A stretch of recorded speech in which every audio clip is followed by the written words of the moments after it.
वन्दितु सौवसिद्धे ध्रुवमचलमनोभमं गतिं पत्ते वोच्छामि समयपाहुड मिणमोऽसुधकेवली फणिदम् नमः समयसाराय स्वानुभूत्या चकासते चिस्वभावाय भावाय सर्वभावांतरच्छिदे। अंतिम शासन नायक 1008 भगवान महावीर स्वामी की जय। द्वादशांग श्रुतदेवी की जय। स्वाध्याय कक्ष संपेपर्यंत आपणा सर्वांना चतुर्विध आहाराचा त्याग असणार आहे। समयसार ग्रंथ आणि संवराधिकार आम्ही बघतो आहे। जीवनात संवर अवतरित व्हावा, आमच्या जीवनात आम्हाला कर्मबंध होऊ नये असं जर वाटत असेल तर संवराची कारण आपण जाणायला पाहिजे। आश्रव कशामुळे होतो आणि आश्रवाचा अभाव जीवनात कसा करायचा। आश्रव रागद्वेष मोहानी आश्रव होतो आणि म्हणून रागद्वेष मोहाचा जीवनामध्ये न होऊ देणं हा संवराचा परम उपाय आहे। आणि या अनुषंगाने सांगितलं की हे भेदविज्ञान करणं आम्हाला अत्यंत आवश्यक आहे। कारण भेदविज्ञानाशिवाय किंवा रात्रंदिवस चिंतन मननाशिवाय आमचं काय आणि पराचं काय याच्यामध्ये आम्ही विभाग करू शकत नाही। आम्हाला असं वाटतं की पराचीही क्रिया माझीच आहे आणि माझीही क्रिया माझीच आहे। शरीर माझ्या हुकमानुसार चालेलच असं नाही। कारण शरीराचं जे काही भवितव्य होणार आहे हे नामकर्माच्या अधीन आहे। शरीरावर आमचा वश चालू शकत नाही। आमचा वश चालतो तो आमच्या परिणामांवर। आमच्या परिणामांनी आम्हाला निमित्ताने कर्मबंध होईल। कर्मबंध ज्या नामकर्माचा उदय सुरू आहे त्यानुसार नामकर्म तिथे उदयात येईल आणि त्यांनी आमच्या शरीराचं भवितव्य ठरवणार आहे। पण आमचा अहंकार की माझं वाणीवरही प्रभुत्व आहे, शरीरावरही मी माझी हुकूमत चालवू शकतो आणि मनही माझ्या नियंत्रणात असतं। तीनही गोष्टींमध्ये आमचं काहीही चालत नाही कारण हे आमच्यासाठी परद्रव्य आहे।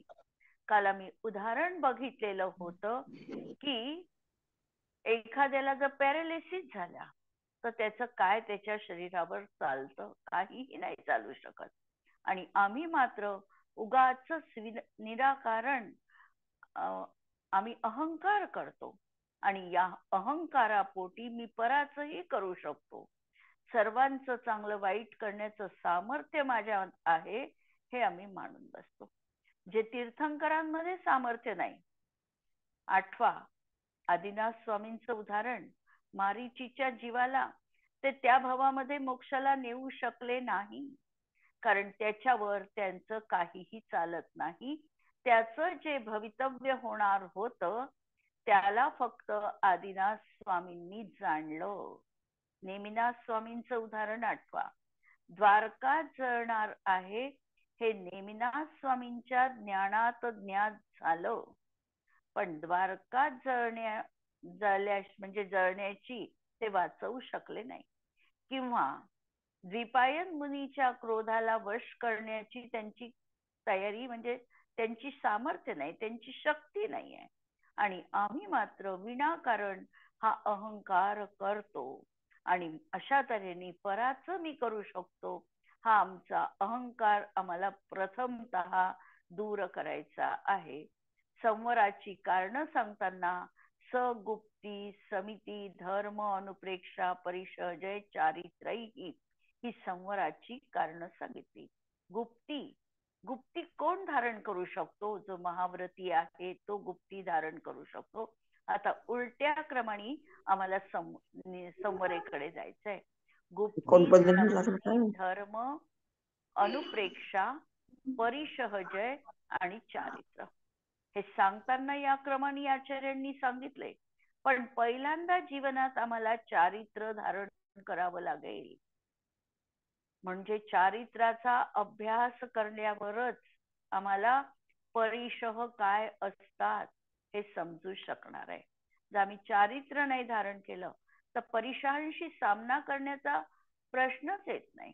कारण जे महाव्रती आहे तेच परिशह सहन करतात. म्हणून सगुप्ती समिती धर्म अनुप्रेक्षा परिशह जय आणि चारित्र्य. परिशह जयानंतर क्रमांक येणार आहे आमचा अनुप्रेक्षाचा. म्हणजे जेव्हा परिशह सहन करतो आहे त्यावेळेला अनुप्रेक्षांचं चिंतन सुरू पाहिजे की अनित्य काय आहे, एकत्व कशाशी आहे, अशरण भावना कोणती आहे, आश्रव भावना कोणती आहे, बोधी दुर्लभ भावना काय आहे. ही जेव्हा आम्ही अनुप्रेक्षा करत राहू, वारंवार चिंतन करू, तेव्हा आम्हाला परिशह जयामध्ये उत्साह प्राप्त होऊ शकतो किंवा परिशह जय सहज आम्ही करू शकतो. म्हणून सगुप्ती समिती धर्म आणि नंतर अनुप्रेक्षांच्या साठी आम्हाला धर्म देखील जीवनामध्ये माहिती असावा लागतो. क्षमा मार्दव आर्जव हे जे 10 धर्म सांगितले आहे या धर्मालाही आम्हाला यथोचित पाळावं लागेल.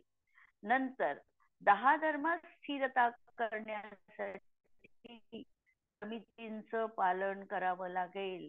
आणि समितींचं जेव्हा निर्विघ्न आणि काटेकोर पालन असेल तोच व्यक्ती तेच मुनी गुप्तींचं पालन करू शकतात. आणि गुप्तींचं पालन करणं हे सगळ्यात कठीण आहे. काय गुप्ती वचन गुप्ती एक वेळेला साधणं शक्य आहे, पण मनोगुप्ती ही साधणं अत्यंत दुस्साध्य गोष्ट आहे.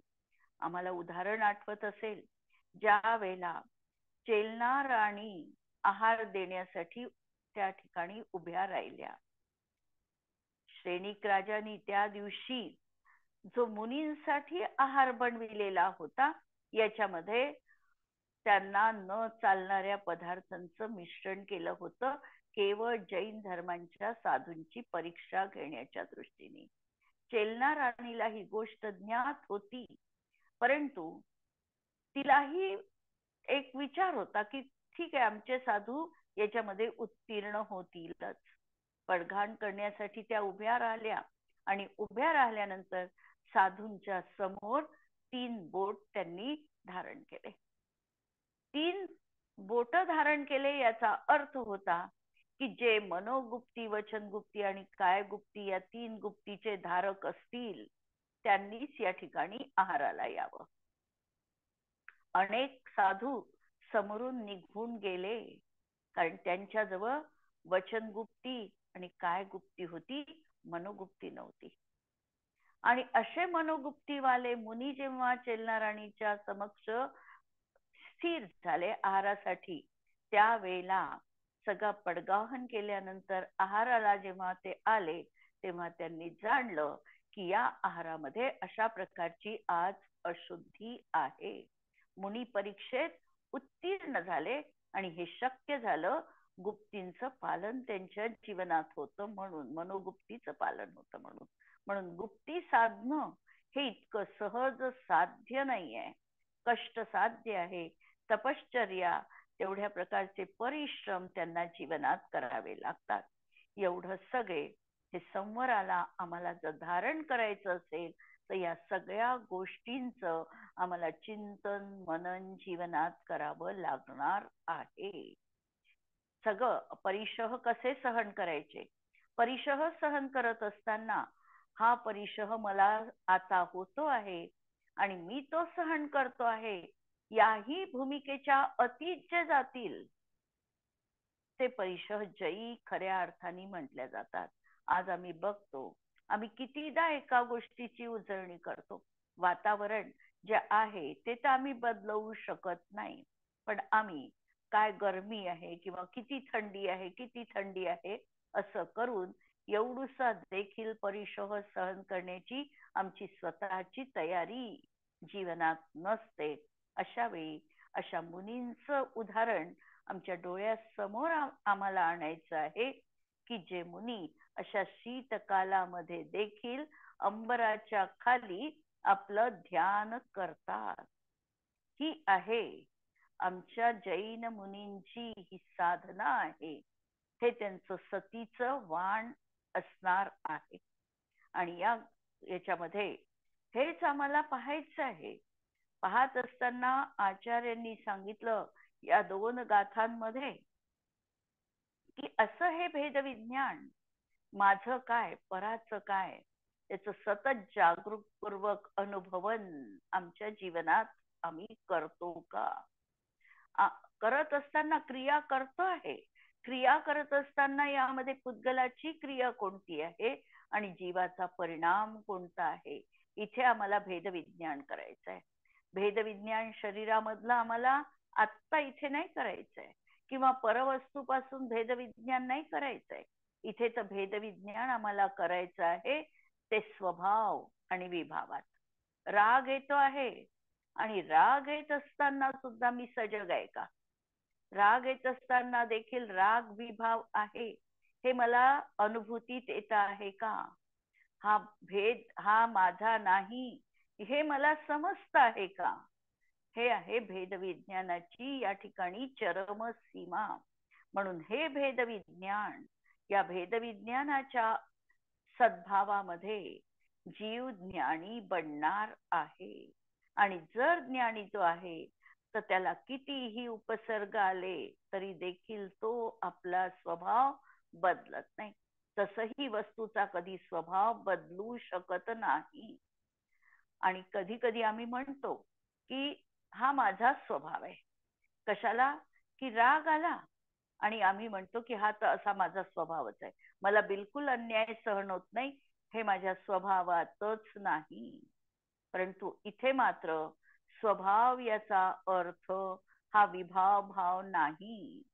हा आमचा, हा जो मला राग आलेला आहे, माझ्यावर अन्याय झालेला आहे किंवा मला काही असं बोललं तर हा माझा मान आहे किंवा अपमान आहे असं जी मी म्हणते आहे, हा माझा स्वभाव नाही, हा विभाव आहे.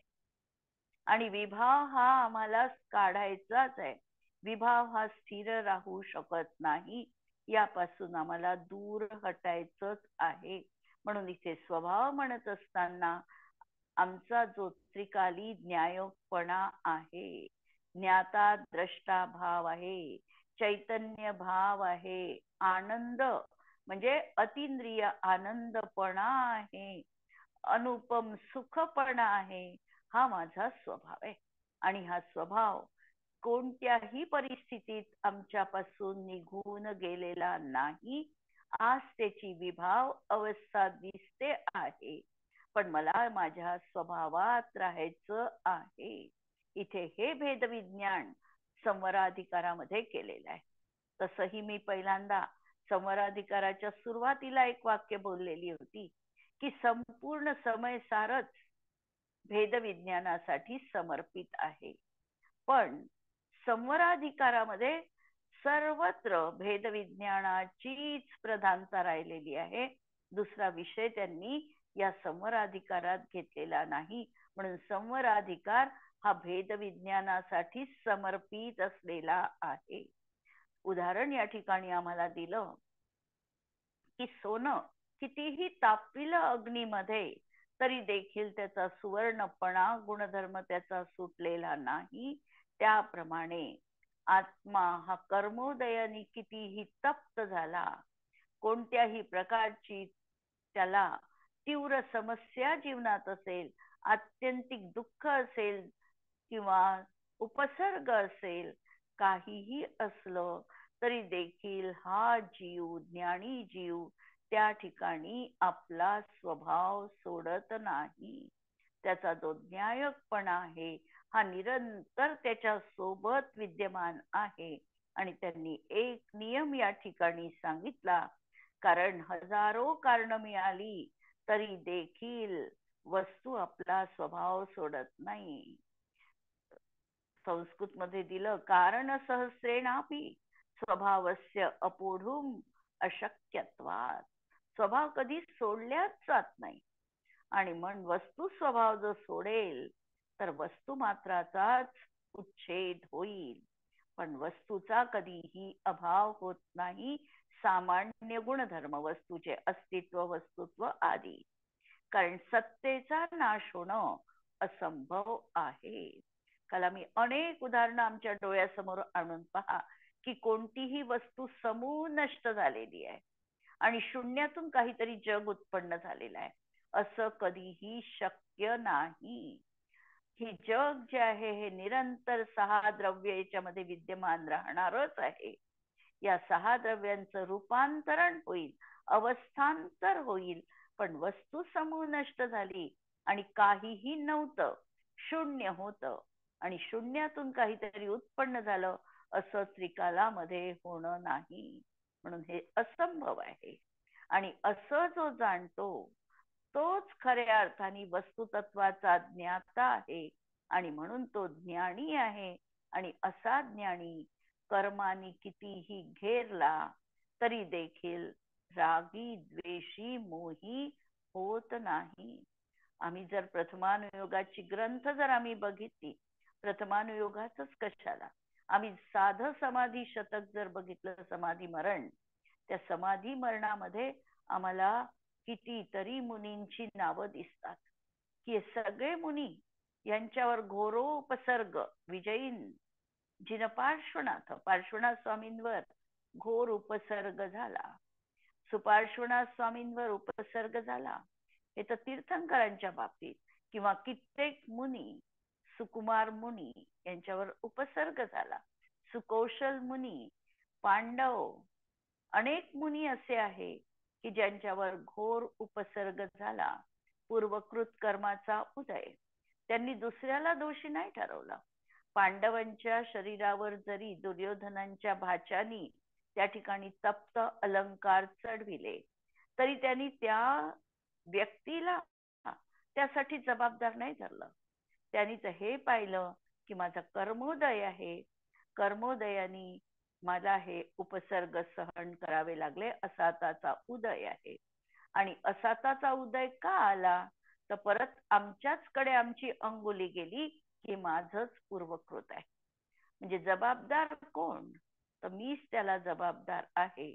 आणि जेव्हा ही जबाबदारी आम्ही स्वतःची स्वतःवर घेतो, आपोआपच राग शांत होतो. घरामध्ये आमची एखादी वस्तू फुटली तर दुसऱ्यानी फोडली तर आम्ही लगेच चिडतो, पण तीच वस्तू जर माझ्याच हातातून फुटली तर आम्ही चिडतो. स्वतःचा अनुभव पहा, आम्ही चिडचिड त्यावेळेला आमची कमी होते.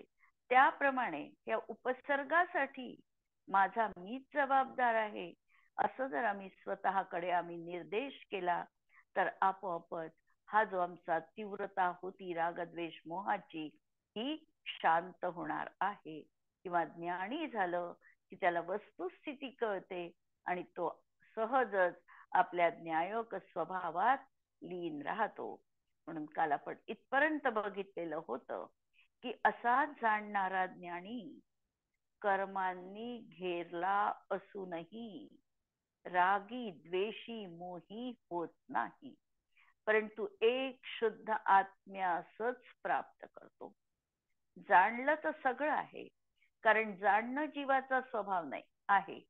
त्या आम्ही असं म्हटलं की त्यांच्यावर उपसर्ग होतात आहे आणि ते जाणत नाहीये, असं नाहीये.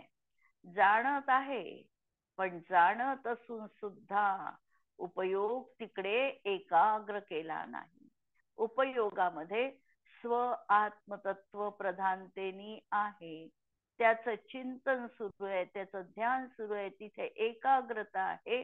आणि ही एकाग्रता असल्यामुळे हे जे काही शारीरिक कष्ट त्यांचे होतात आहे याच्याकडे गौणत्व दिल्या जातं, याच्याकडे दुर्लक्ष केल्या जातं आणि ती सहन करण्याची ताकद त्यांची सहज वाढते. आणि दुसरंही एक कारण आहे त्याला की त्यांचं संवरण देखील तेवढं उत्कृष्ट दर्जाचं असतं. जे श्रेणी आरोहण करणारे जीव असतात यांना 3 उत्तम संवरण असतात, वज्र ऋषभ नाराच, वज्र नाराच आणि नाराच. या 3 संवरणांनी श्रेणी आरोहण होते उपशम श्रेणी. आणि जर क्षपक श्रेणी आरोहण करणारा जीव असेल तर मात्र वज्र ऋषभ नाराच संवणन त्याला असावं लागतं. उपशम श्रेणी 3 संवणनांनी पण होऊ शकते, पण क्षपक श्रेणी मात्र तेच संवणन असावं लागतं. आणि म्हणून असा तो एकाग्र सुद्धा आत्मतत्वात होऊ शकतो. परंतु ज्याला यथोक्त भेदविज्ञान नाही, ज्याला आपलं काय आहे, आत्म्या काय करतो आहे आणि पराचं काय आहे, ही पृथक भेदविज्ञानाची रेषा ज्याच्या जीवनात अजून समजलीच नाही, आलीच नाही, तो भेदविज्ञानाच्या अभावाने अज्ञानी होऊन, भेदविज्ञान नाही म्हणून कशातही काहीही मिसळणं, उद्गलाची क्रिया जीवाची मांडणं, जीवाला दुसऱ्याचा कर्ता मांडणं, भोगता मांडणं, या सगळ्या गोष्टी अज्ञानीच्या जीवनात आहे. म्हणून भेदविज्ञानाच्या अभावाने अज्ञानी होऊन अज्ञान अंधकाराने घेरला गेल्यामुळे चैतन्य चमत्कार मात्र आत्म्याच्या स्वभावाला जाणत नाही. त्यांनी आत्म्याचा स्वभाव समीचीन रीतीने जाणलेलाच नाहीये. मी केवळ ज्ञाता द्रष्टा आहे असं न म्हणता तो त्याच्या मिश्रित जाणतो, म्हणजे राग मिश्रित स्वतःला पाहतो, अनुभवतो, आणि म्हणून आत्म्याला रागरूप समजून रागी होतो, द्वेषी होतो, मोही होतो. परंतु शुद्ध आत्म्याची प्राप्ती कदापि करून घेत नाही.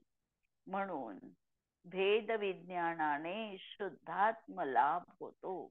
म्हणून जे हेडिंग या कलशाचं गाथेचं दिलेलं होतं की भेद विज्ञानामुळे शुद्ध आत्म्याची प्राप्ती होते, हे जे त्यांचं प्रमेय होतं, हे प्रमेय त्यांनी इथे सिद्ध केलं की पहा, अशा तऱ्हेने ज्याला भेद विज्ञान आहे तो अशा प्रकारे आपल्या स्वभावात राहतो, आणि ज्याला भेद विज्ञान नाही तो स्वभावात न राहता स्वतःला रागी द्वेषी म्हणतो, आणि म्हणून भेद विज्ञानाने शुद्धात्म लाभ होतो.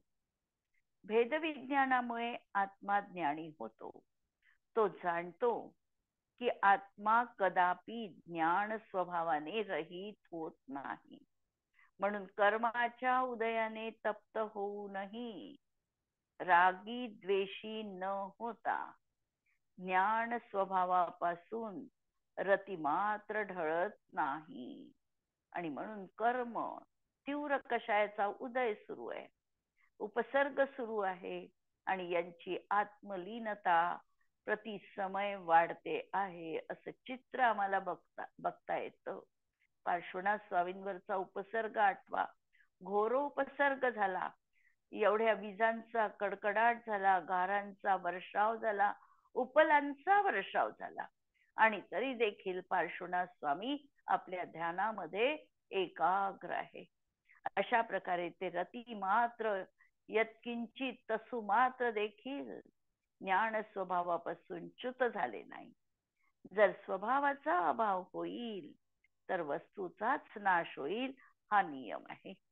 म्हणून ज्ञानी कर्मोदयाने रागी द्वेषी मोही होत नाही, आणि ज्याला भेदविज्ञान नाही तो अज्ञानी होऊन रागी द्वेषी मोही होतो, आणि कदापि शुद्ध आत्म्याचा अनुभव करत नाही. म्हणून हा निश्चय आहे की भेदविज्ञानानेच शुद्ध आत्म्याची प्राप्ती होते. या गाथांमध्ये द्रव्य स्वभावरूप आत्म्याची ही गोष्ट नाही. त्रिकाली ध्रुव आत्मा आहे ती बाब या ठिकाणी गौण आहे. कलश गाथा लावताना बघा, आमच्याजवळ 2 गोष्टी आहे. एक द्रव्य स्वभाव, आत्म्याचा त्रिकाली ध्रुव न्यायक स्वभाव, आणि दुसरं पर्याय स्वभाव. तर आता या गाथांमध्ये द्रव्य स्वभाव आत्म्याची गोष्ट नसून पर्यायी ज्याला सम्यक ज्ञानाची, सम्यक दर्शनाची प्राप्ती झालेली आहे तो जीव इथे अभिप्रेत आहे. म्हणजे ज्याला शक्त्यांश तर सगळ्यांमध्ये आहे, पण पर्यायीमध्ये देखील त्याची अभिव्यक्ती झाली, म्हणजे पर्यायीमध्ये देखील आता जो खऱ्या अर्थाने सम्यक दृष्टी बनला, ज्ञानी बनला, त्यासाठी हे सांगत आहे. आणि ज्याने स्वपरभेद विज्ञान केले, स्वभाव परभावामधलं अंतर जाणलं, जाणन क्रिया अलग आणि क्रोध क्रिया अलग, हे ज्याच्या अभिप्रायामध्ये आलेलं आहे, ज्याला त्याची समीचीन श्रद्धा झालेली आहे, तो हा जीव इथे अभिप्रेत आहे. असा जीव कदाचित क्षायोपक्षमिक सम्यक दृष्टीही असू शकतो. त्याला कदाचित सम्यक प्रकृतीचा उदय पण असू शकतो. पण सम्यक प्रकृतीच्या उदयानी सम्यक्त्वामध्ये थोडाफार जरी अडथळा आला तरी सम्यक दर्शन त्याचं नष्ट होत नाही. सम्यक दर्शन सम्यक प्रकृतीच्या उदयानी कार्य काय केलं? सम्यक प्रकृतीच्या उदयात तो क्षायोपक्षमिक सम्यक दृष्टी झालेला नाही. लक्षात घ्या वाक्य. त्याला जे क्षायोपक्षमिक सम्यक दर्शन झालेलं आहे ते सम्यक प्रकृतीच्या उदयात नाही. क्षायोपक्षमिक सम्यक दृष्टीला सम्यक प्रकृतीचा उदय असतो. 6 कषयांचा अनुदय म्हणजे उदयाभावी क्षय किंवा सद्वस्था रूप उपशम आणि सम्यक प्रकृतीचा उदय, अशा प्रकारची त्याची कर्म परिस्थिती असते. यामध्ये सम्यक प्रकृतीच्या उदयाने कार्य हे केलेलं आहे की त्याच्या श्रद्धानामध्ये चल, मल आणि अगाढ दोष उत्पन्न केले. म्हणून सम्यक प्रकृती सम्यक्त्वाचा पूर्ण घात करण्याला समर्थ नाही. सम्यक दर्शन त्याच्या जीवनात प्रगट झालेलं आहे 6 कर्मांच्या प्रकृतींच्या अनुदयात. आणि त्या सम्यक्त्वामध्ये समलता जी आली, दोष जे लागले ते सम्यक प्रकृतीने लागले. चल, मल आणि अगाढ असे दोष आले. पण ही सम्यक प्रकृती अशी आहे की असम्यक प्रकृतीचा उदय असताना ती मिथ्यात्व कर्म बांधू शकत नाही. दर्शन मोहनीय कर्म बंध करू शकत नाही.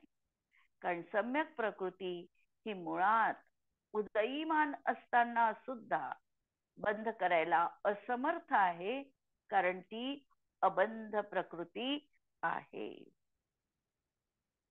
म्हणून या सम्यक दृष्टीच्या जीवनामध्ये देखील वस्तुतत्वाचा तो ज्ञाता आहे.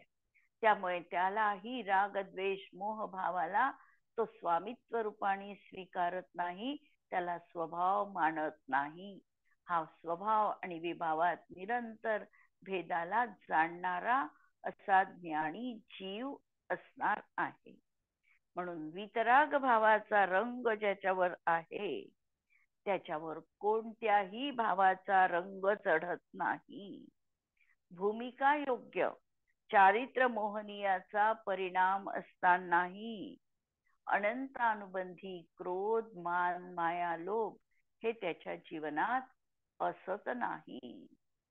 अशा प्रकारे या 2 गाथा आपण बघितल्या आणि या गाथांचा प्रयोग आमच्या जीवनात आम्हाला करायचा असेल आणि करायचाच आहे, करायचा असेल हे तर मी बोलते आहे, पण समयसार वाचेपर्यंत आमच्या जीवनात आम्हाला प्रॅक्टिकल पण हवं आहे. थिअरी आम्ही समजलो, पण प्रॅक्टिकल जर आमच्या जीवनात नसेल तर त्याचाही उपयोग होत नाही. म्हणून प्रयोग काय की आमच्या जीवनामध्ये कोणतीही समस्या आली, संकट आलं, दुःख आलं, उपसर्ग आले तरी मनाच्या चिंतनाची धारा ही हवी की मी न्यायक स्वभावी आत्मा आहे. माझ्या अंतरंगामध्ये सतत ज्ञानाची तेजपुंज ज्योती उदीयमान आहे. तिच्याच कडे मला मुख्यता द्यायची आहे. त्या अनुषंगाने ही जर मुख्यता माझी तिथे राहू शकली तर या सगळ्या बाबी माझ्या जीवनामध्ये गौण आहे. होईल पर्यायीत, पण पर्यायीत होत असताना तो रागी मोही होणार नाही. हा प्रयोग सातत्याने जीवनामध्ये आम्हाला करायचं आहे. आणि यानंतर आता पुढची गाथा, शुद्धात्म लाभानेच संवर होतो. मागच्या गाथेत सांगितलं की भेद विज्ञानाने शुद्ध आत्म्याची प्राप्ती होते आणि भेद विज्ञानाने प्राप्ती झाल्यानंतर या शुद्धात्म लाभाने संवर कसा होतो हे सांगतात गाथा 186 नंबरची. शुद्धं तु वियाणन्तो शुद्धं चैव पयं लहदि जीवो जानन्तो दु अशुद्धम् अशुद्धमेव पयं लहदी. शुद्धं तु वियाणन्तो, शुद्ध आत्म्याला जाणणारा. आणि परत जाणणारा शब्द आला. जाणणारा शब्द याचा अर्थ समयसार मध्ये सर्वत्र जाणणं हा शब्द जिथं जिथं येईल तिथे तिथे त्याचा अर्थ लावायचा प्रतिती युक्त जाणणं. शाब्दिक ज्ञान हे समयसार मध्ये अभिप्रेतच नाही. म्हणून जिथं जाणणं शब्द आला की शुद्धम तू वियाणंतो, शुद्ध आत्मस्वरूपाला जाणणारा. जाणणारा म्हणजे ज्याला प्रतीती आली आहे, शुद्ध आत्मा ज्यांनी अनुभवलेला आहे असा अनुभवणारा. जीवो चेवम, जीवच शुद्धम अपयम लहदी, तो शुद्ध आत्म्याला प्राप्त करतो. सहज गोष्ट आहे. जो शुद्धाला जाणतो तो शुद्ध प्राप्त करतो. आणि अशुद्धम जाणतो, आणि अशुद्ध आत्म्याला जाणणारा जीव अशुद्धमेव अपयम लहदी, अशुद्ध आत्म्याला प्राप्त करतो.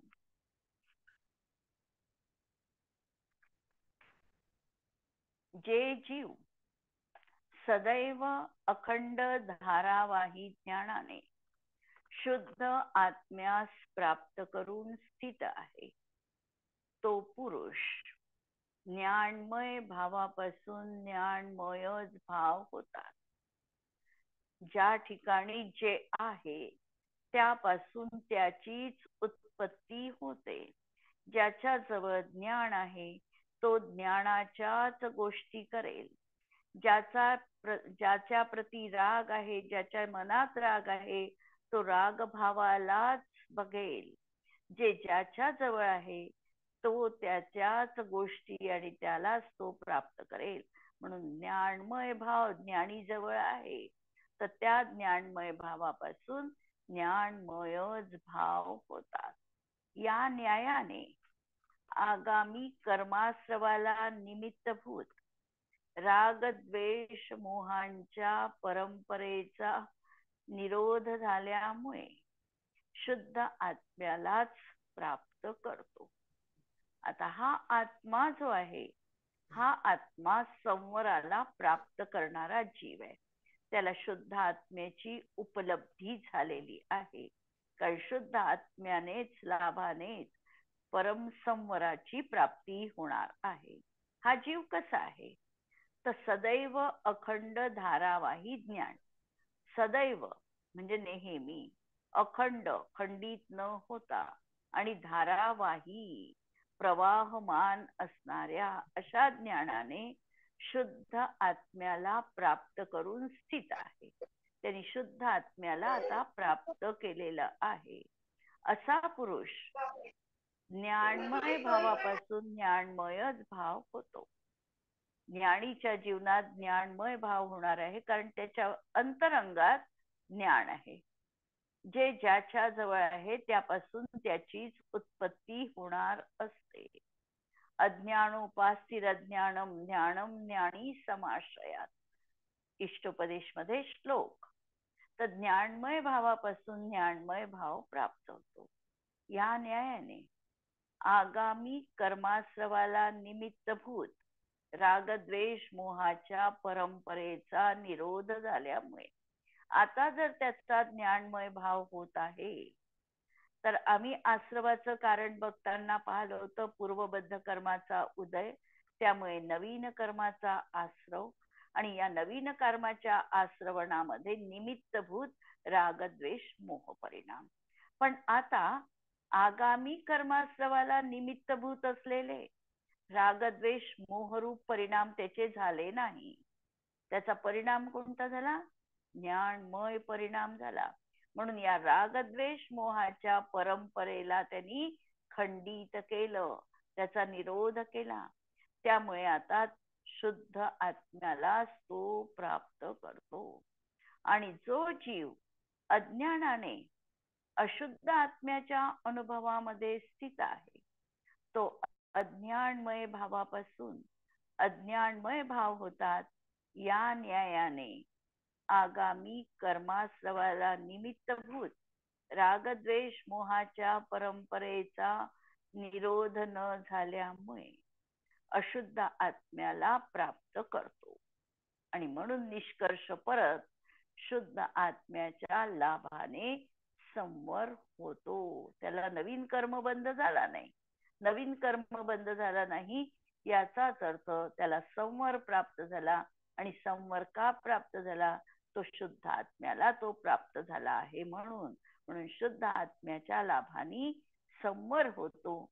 जी गोष्ट हेडिंग मध्ये त्यांनी सांगितली, उत्थानिकेमध्ये दिली, त्या गोष्टीची सिद्धी आचार्यांनी केलेली आहे. यावर उद्याला आणखी आपण बघूया. जिनवाणी के ज्ञान ते सुझे लोकालो, सो जिनवाणी मस्तक नमो सदा देत हूँ को. नमो अरिहंताणम नमो सिद्धाणम नमो आयर्याणम नमो वज्रायाणम नमो लोए सवसाहुणम. सर्वांना जय जिनेंद्र.